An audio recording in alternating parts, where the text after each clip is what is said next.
dive in. I mean, because you came to learn, and I want to teach. So can we get going? Is that all right? Look at your neighbor and say to them, you're about to learn something. Go ahead and tell them that. You're about to learn something.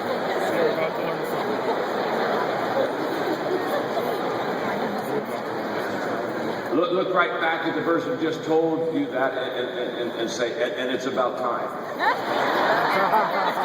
In fact, why do you think I brought you here? You know what I mean? Why do you think you're here at this conference?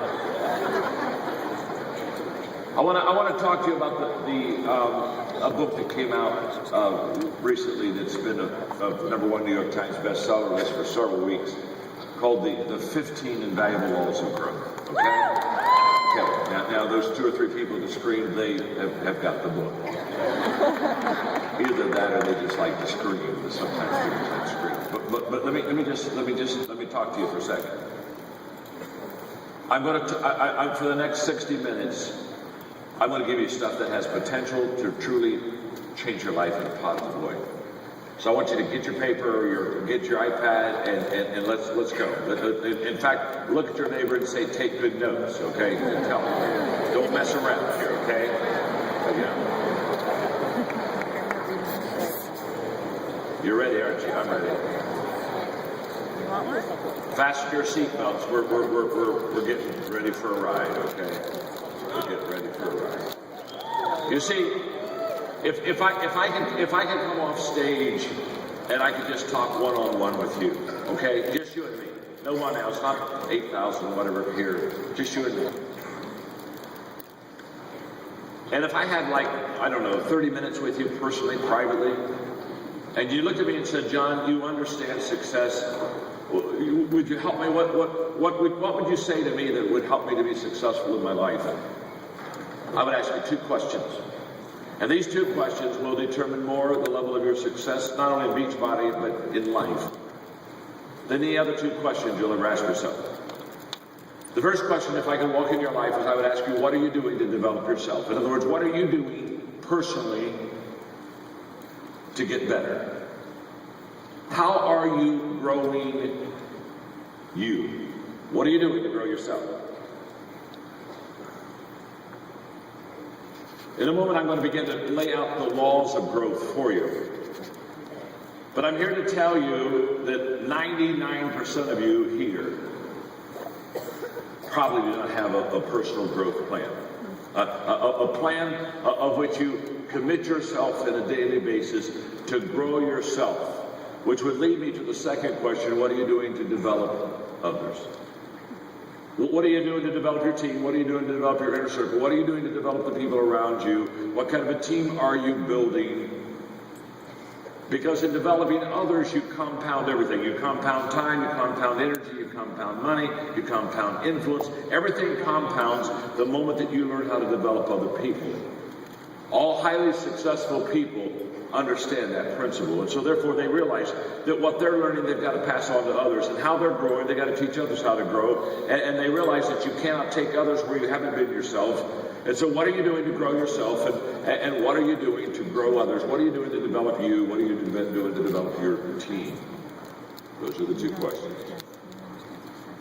And in the 15 laws of growth, I lay out laws that are they pass culture. It doesn't matter where you live. It doesn't matter what your business is. They're laws. They're not principles. They're not good ideas. They've been tested. I have a grid to test what is a law and what is not a law. But the laws work. The laws work every time. That's what I want you to hear. They work every time. They work every time. They work with every person.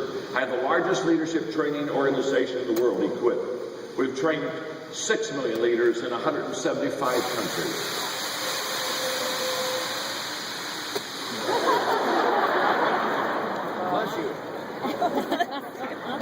Is it safe to continue?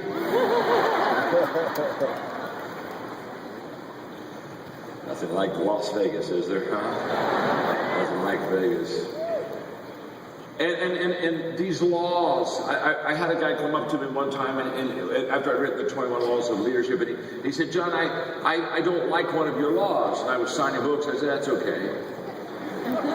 And I kept signing books. I mean, and then it bothered him. It was okay that he didn't like one of my laws.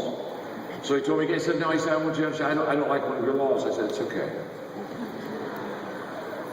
And he's just standing there, he didn't move it. He said, no. He said, one of the laws, I disagree with one of your 21 laws. So I stopped, I said, it seems to me it's very important for you that I know that you don't like one of the laws, and I just want you to know it's okay. And he said, well, it's not okay for me. I said, look, let me explain something, sir. I said, I didn't write the book to make you happy. I wrote the book to help you. I'm a leader, not a clown.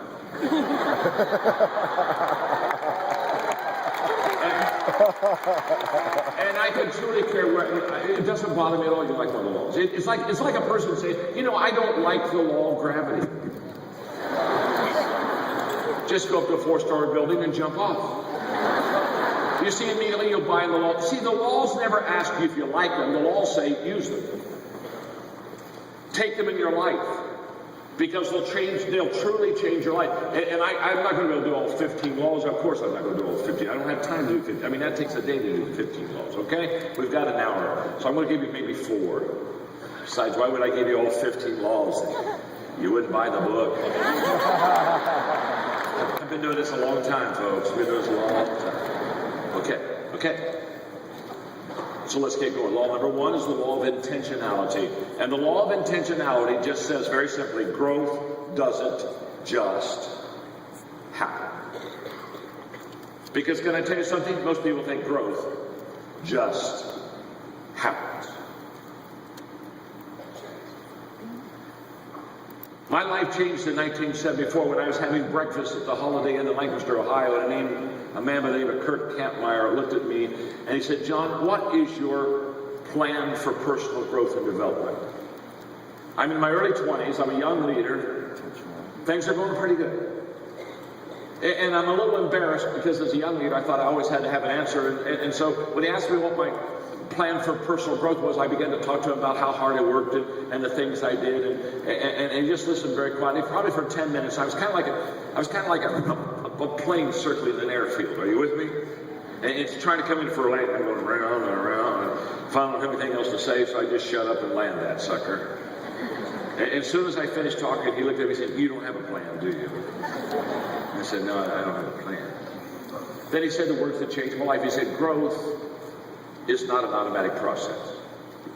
You will not grow automatically. You will not get better automatically. It doesn't happen. You see, after we are born, the only thing that's automatic is that we die. That's automatic. You don't have to take a course on this. You don't have to go to a seminar. I mean, just hang long enough, you die, okay? It's automatic. Trust me on that. You don't have to work it. But especially in things that are important in your life, things that are going to be seeds of success in your life, they are all uphill. They're uphill all the way. You can tell you're on the road to success. It's always uphill. It's never even. It's never down. It's always uphill. There's always intentionality. There is always effort. And so I started talking to my friends, and I began to ask them, okay, I've got to have a plan for growth. And so I went to my friends for the next 6 months. If I ask this question once, I ask it 500 times. I look at people and I'd say, what? I go to my friends, do you have a personal growth plan? And I got 500 no's. And all of a sudden it hit me. We go through life thinking that we automatically will improve. That was life-changing to me. So by my mid-20s, I developed my own personal growth plan. And I can tell you that 95% of everything I have in my life, 95% of what I know, everything that I know in leadership is as a result of one day I committed myself to daily work a personal growth plan in my life.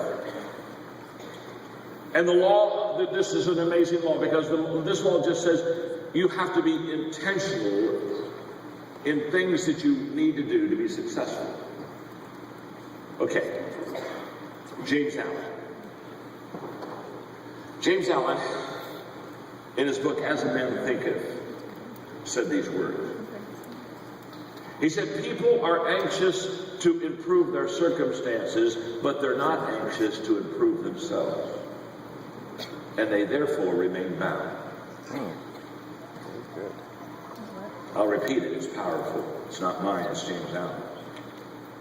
People are anxious to improve their circumstances, but they're not anxious to improve themselves, and so he said they remain bound. Why do they remain?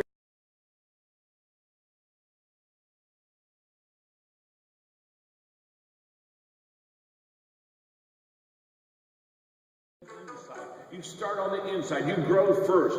You don't try to fix all the stuff around you and not fix yourself. You cannot travel without until you first travel within.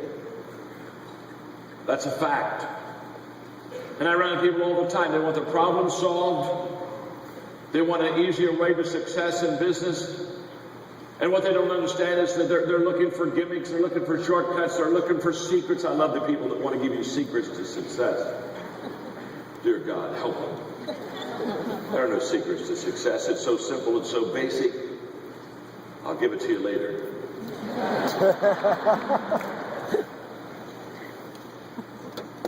James Allen understood. By the way, I read that book when I was in the 7th grade. As a Man Thinketh. It's a classic. It's 72 pages. I read it every year. I have it memorized. It's a classic. You see, I grew up reading all the great success books because my father paid us. I'm the middle child. He paid the 3 of us. Our allowance was based on reading good books. Wow. All my friends got paid an allowance for doing chores and so on. But Dad said, you know, Phil and Bob, these guys, they get paid to do chores. I think that's a good idea. How about paying me to do chores around the house? That's a terrible idea. You see, I don't pay you to do chores because you're part of a family, and I don't pay you to be part of a family.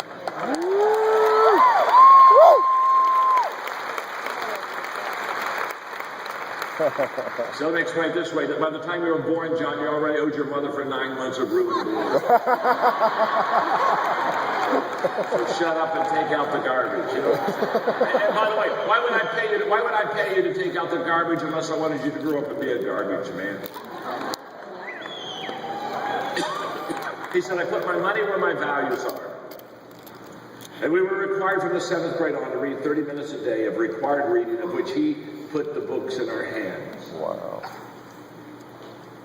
I can tell you, well, by the time my brother graduated from college, he was already a millionaire. By the time I was 28, I had the 10th largest nonprofit organization in the country. By the time my sister was 27, she ran a hospital.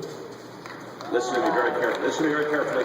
Not brilliant kids, kids that were exposed at a very young age to all the success principles. I was reading Success Magazine. I was flying down to Rio 2 or 3 years ago. In Success Magazine, they had the 25 most important books you could read to be successful. I thought, what a wonderful article, and I read it. And then I decided to go back and count the books of the 25 that I had read. 19 of the 25 books that you have to read to be successful, I had already read, devoured, underlined, studied by the time I graduated from high school. 19 of the 25. No wonder. No, it wasn't even a race, folks. It is, the fastest person doesn't win the race. It's the person who starts first. Speed is overrated. Getting started is underrated.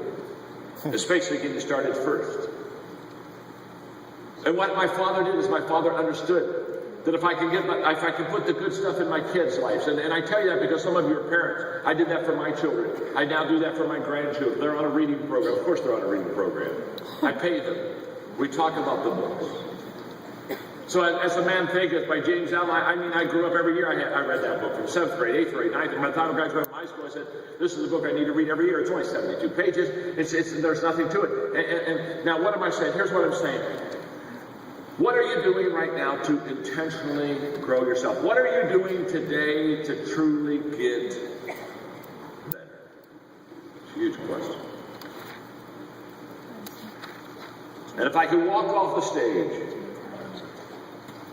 if I could walk off the stage and we could just interact, I would say to you, the most important thing that you can do, the most important thing you can do is when you leave this conference, is to get yourself on a personal growth plan.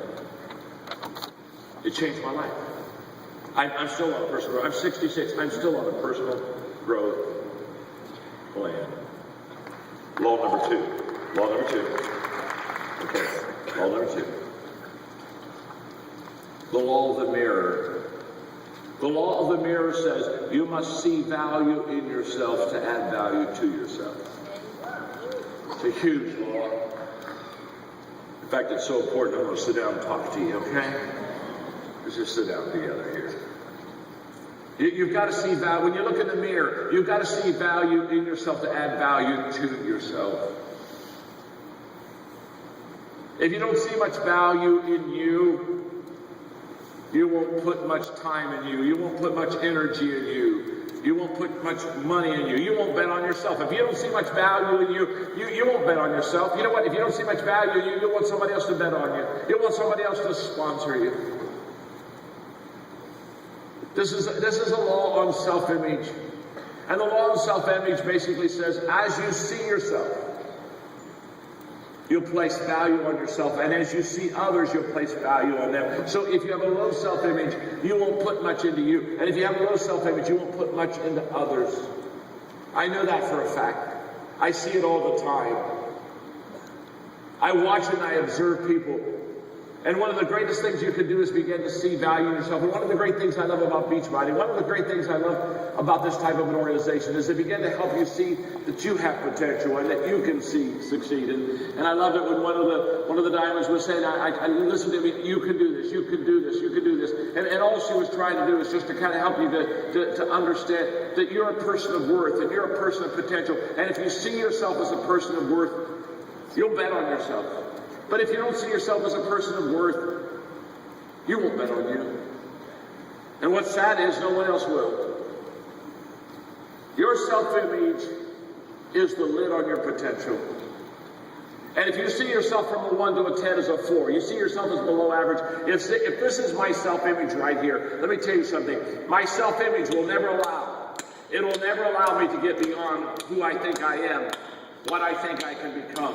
My self-image literally is the lid on my potential. It doesn't matter whether I'm a Beachbody or any other organization. My self-image is my lid, and my lid will not move until I move my self-image.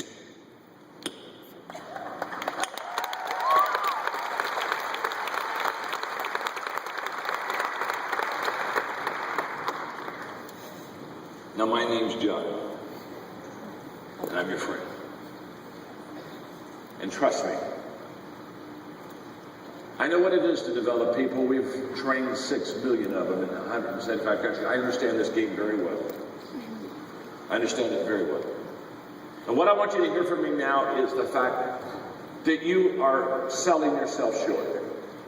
That you have better potential than what you realize, and you have greater worth than what you understand. And if you can hear anything about my message today, my message is that you were created. God created you for a purpose, with a purpose to be successful. And I want you to understand that whatever number you've got on your life, that number is where you're going to, if you got a 6 on your life, can I tell you something? You're going to do 5 work. You're not going to do 7 work. You're not going to do 8 work. If you've got a 6 self-image, listen to me very carefully. The most important thing you can do in your life to grow is to lift your own self-image lid. Now, how do you do that? Number 1, you lift your own self-image lid when every day you add value to somebody. When every day you add value to someone else, you begin to lift your self-image lid. Trust me on this. It's a fact. Every day I wake up and I ask myself a very simple question. I mean, I've done this for years. Every day I wake up and I ask myself this question: what can I do to add value to people? And who can I add value to? Every day I intentionally ask myself that question.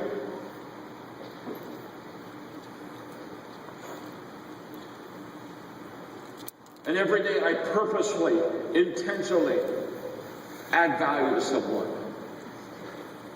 When I was having breakfast at my hotel this morning, there was an individual that I had seen every morning, and so I went over and introduced myself and asked them for 5 minutes of their time. And I just sat down and I shared with them that I had watched them as they walked around the people, and they had a good presence about them, and I just wanted them to know how much they'd add value to me every time I came down from breakfast. They just had a smile, and I just poured myself into this young lady for 5 minutes.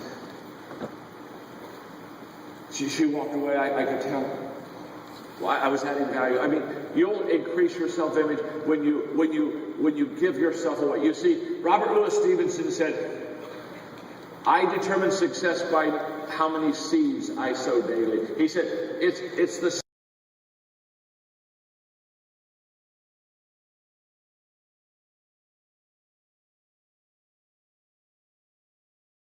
just start adding value. I've done it for many, many years. I understand. There's a huge return. But if you just sow seeds, if you just add value every day, it'll do something that will unbelievably add value to you. And it will increase your self-image. Let me tell you something else will increase your self-image. Every day, do the right thing, even though it's the hard thing. I've observed and I've watched people that have a good self-image. They don't cave. They don't follow peer pressure. They make their own decisions, and they make the right decisions, even when it's the hard decisions. They don't back away from them. Wow. Your self-image will so greatly determine your growth. Law number 3. Before I give you law number 3, let me ask you a question. Are you learning something? Then we'll continue. Look at your neighbor and say, are you learning something? Ask your neighbor. Are you learning something? Look right back at him and say, not enough yet. God, you only had 2 laws. There are a whole 13 out there you don't even have a clue about. You can't write fast enough. You gotta buy the book.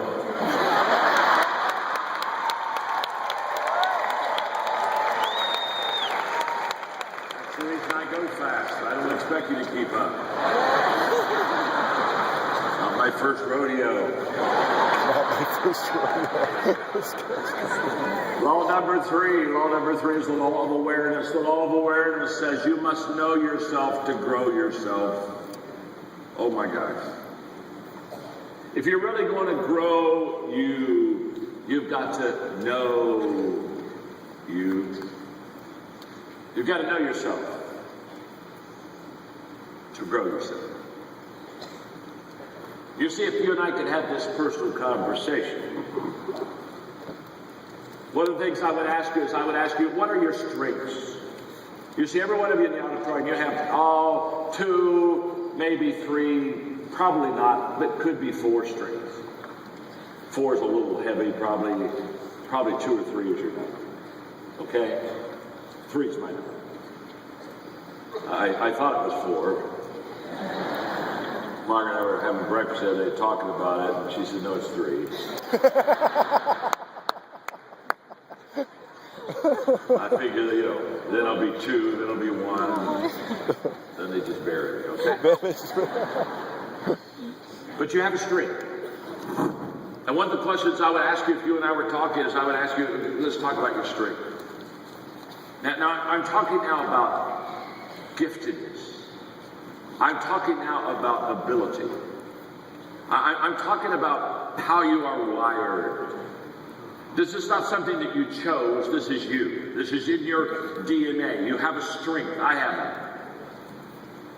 it. And what I'm saying to you is, in this area, you've got to know yourself to grow yourself. One of the things I want you to understand is you have to know what your strengths are. Because whatever your strengths are, that's what you want to grow. In the area of abilities, listen carefully to me, in the area of your abilities, you have to work on your strengths, not your weaknesses. Most people, because of our culture, they work on their weaknesses. When you're in school, you got an A in math, you got a C in English, what did they tell you to work on? They told you to work on your what? English. Get that grade up, get that C, get that up to a B, work on that weakness. I'm saying if you got an A in math and a C on English, work on your math. Forget your English. You were probably lucky to get a C. Teacher probably liked you, bumped you up a grade. Now, why did you get an A in math and a C in English? Because you have a math mind, not a word mind, not a language mind. It's not dumb. It's not right or wrong. It's just who you are. Your strength is math. It's not English. And see, all of your life, you and I have been taught to work on our weaknesses. And I'm here to say to work on your weaknesses. And you say, John, why shouldn't I work on my weaknesses? It's because you're weak. And you're weak. In other words, again, my name's John. I'm your friend. You're not any good.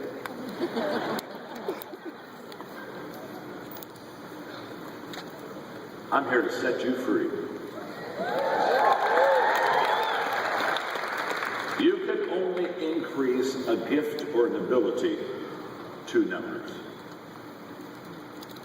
Not 10, folks. 2. So let's say I'm below average. I'm a 3 in something, okay? And I say, okay, I'm going to really work on this because I'm really below average, and so I work hard. And so let's say, well, for example, I love music. There's a problem. I can't sing. But I love music. So I said, well, I want to be a great singer. I would just love to be I would love to be, hey, I'm in Vegas. Hello? I'd like to sing. So what do? I'm not good at it. I'm a 3. So I get a teacher. I take music appreciation. I pour money and time and effort. And for the next 2 years, I take all this music stuff. And can I tell you, 2 years after that, maybe I went from a 3 to a 4. Can I tell you, I'm still below average. Now listen to me very carefully. This is very important. People don't pay for average. People don't pay for, and I'm absolutely amazed at how many people love average. I mean, I just look at them and I say, why are you so in love with average? Average is average, and everyone is average. And do you want to be everyone? And do you just want to be average all your life? It's just average, and average is never going to be successful. Nobody gets excited about average. You don't get excited about average. You don't say, man, I just love that TV show. It's so average. Let's go. Oh, dear God. We're at Vegas. I heard there was a concert down there that was just really average. You don't stand in line for average. You don't pay for average. You don't look at your friend after you both worked hard and said, hey, let's go out to dinner. Hey, let's find an average restaurant. And you don't go to the average restaurant. When they start to see it, you say, oh, we just want an average table. I know there's the ones over there by the windows, the water in the lake. And we want that. We want an average, just an average table. And when the waiter comes, we don't look and say, are you average? Because we would like that average. We don't want, if you're good, we don't want you. We'd like you. Do you like take the order and then not tell it to the kitchen? And then we remind you 30 minutes later we haven't had our food. You say, oops, and then you bring the wrong food back because we like that too. And by the way, when we're talking about the menu, what do you have that's average here? We don't want to know what your specialty is. I mean, do you have something nobody's ordered today? Now, you don't go sit at an average table and have an average meal with an average waiter in an average restaurant and walk out of that place and you look at that friend and you say, I am pumped, but we must come back here. No. Listen to me, folks. People don't pay for average. And if you work on your weaknesses in the area of abilities, you'll only be average. But let's say you're a 7. Maybe you're above average in something. And so now this is a strength of yours. And so you work on it, and you can go from a 7 to an 8. You could even maybe get to be a 9. Can I tell you something? When you get in that top 20%, when you get 9 and 10, people stand in line for 9s. They pay for 9s all day. And you see, if you work on your strengths, in the area of your abilities and your giftedness, you'll really grow and you'll do really well and you'll be very successful. So when you get your growth plan together and when you say, okay, I'm going to start growing, you got to grow in the area of your strengths. You got to grow in the areas that you're good at. I'm good at communication. I'm good at leadership and I'm good at creativity. Those are my 3 strengths. And I spend all my time growing in those areas. I don't spend time on other things and abilities and gifts I don't have. Why would I do that? I'm not going to be any good at it at all. I love to play golf. But I'm not like a 12 handicap. I'm not a real good golfer. But I love to play. But I'm never going to be a scratch golfer. Like when I play golf with a guy and he hits a bad shot and he kind of gets mad, I look at him and say, excuse me, you're getting a little upset here. Do you do this for a living? No. thank God. You're not any good. The problem is you're too close to the ball after you hit it.